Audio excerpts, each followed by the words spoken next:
India ने 120 countries को invite किया है voice of global south summit. यानी अभी तो G20 आगे होना है, तो उससे पहले ही एक और बड़ी समिट हम ये देख रहे हैं जिसे कहा जा रहा है voice of global south summit. ये क्या है, इसका एजेंडा क्या है और पाकिस्तान को क्यों नहीं बुलाया गया? आप देखें किस तेजी से ये काम हो रहा है। अभी अनाउंस हुआ 13-14 को है वो कॉन्फ्रेंस।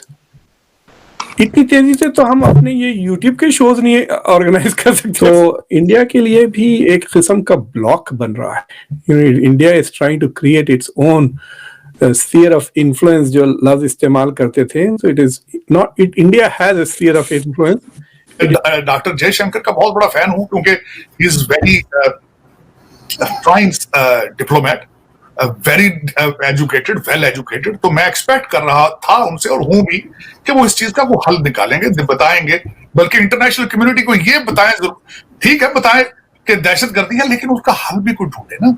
आपको एक और चीज बताऊं, कुछ टाइम पहले चाइना में 200 करीब ये टू व्हीलर कंपनियां थी जो चाइनीज डोमिनेटेड थी अफ्रीका में।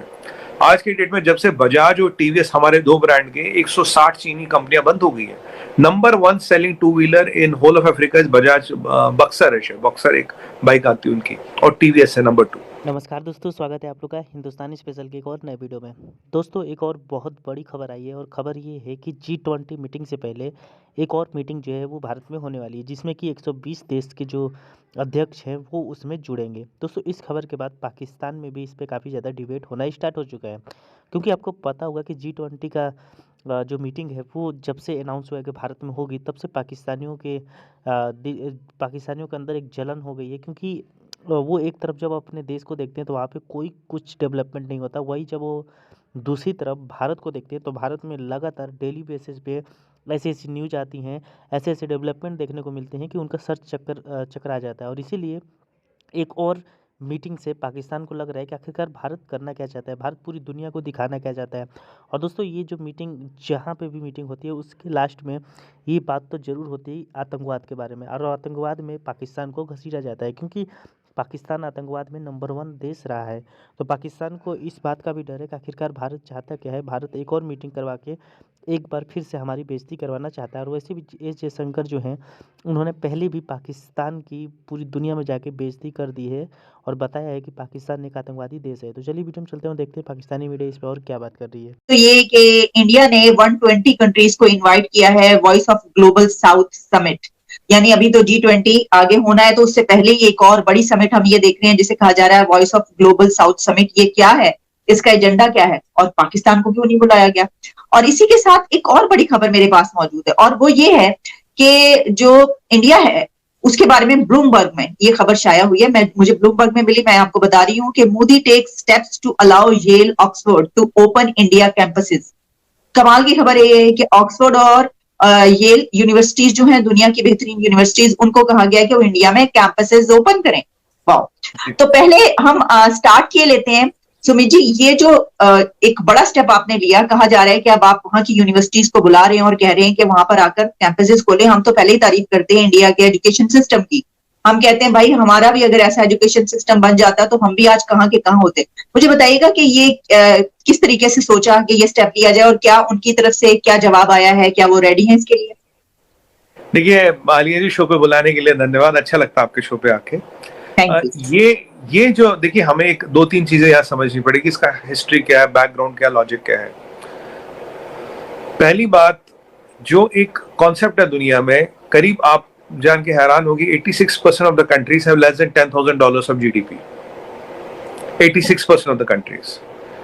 ये कंट्रियां बहुत बड़ी है। केवल 14% कंट्रियां ऐसी है जिनका जीडीपी $10,000 से ऊपर है, तो जिनको हम अमीर कंट्रियां कहते हैं। तो हम बोला जाए तो 86% कंट्रियां दुनिया में अमीर नहीं है।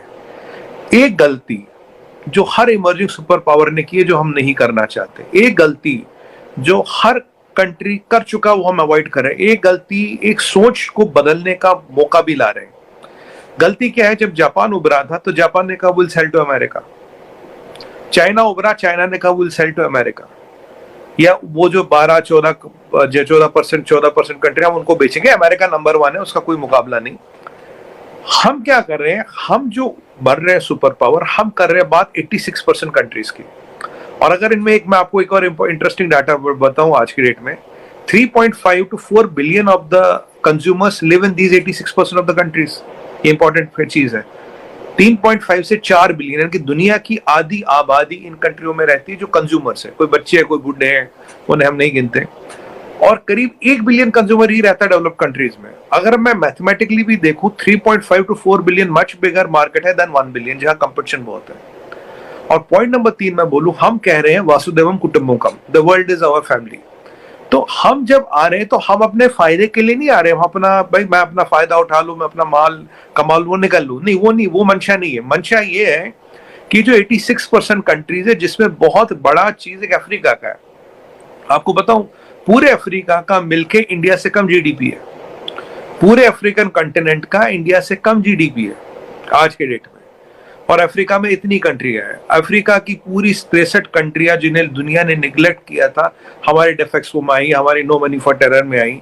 और अफ्रीका में अगर आप देखें, आज चाइना की इन्वेस्टमेंट करीब 75 बिलियन डॉलर है, और हमारी इन्वेस्टमेंट आलिया जी आज के डेट में वहां 73 बिलियन डॉलर है। तो ऐसा नहीं हमने चाइना में अफ्रीका में इन्वेस्ट नहीं किया। आज अफ्रीका इंडिया को दोस्त देखता है, चाइना को दुश्मन देखता है। चाइना ने डेट ट्रैपिंग की, इंडिया ने दोस्ती की है।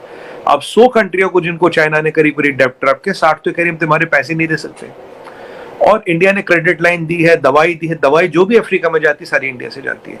आपको एक और चीज बताऊं, कुछ टाइम पहले चाइना में 200 करीब ये 2 व्हीलर कंपनियां थी जो चाइनीज डोमिनेटेड थी अफ्रीका में।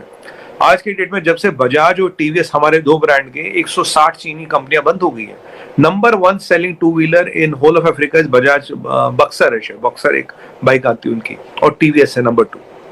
तो ये जो इंडिया के प्रति वहां एक डेवलपमेंट हो रही, और एक और पहले कहते थे जी अफ्रीका में चाइना ने बहुत जमीनें ली है, हमने उनसे ज्यादा जमीनें ली है for lentil and pulses cultivation, क्योंकि पल्सेस की डिपेंडेंस हमारी इधर थी, उसको रिड्यूस की है।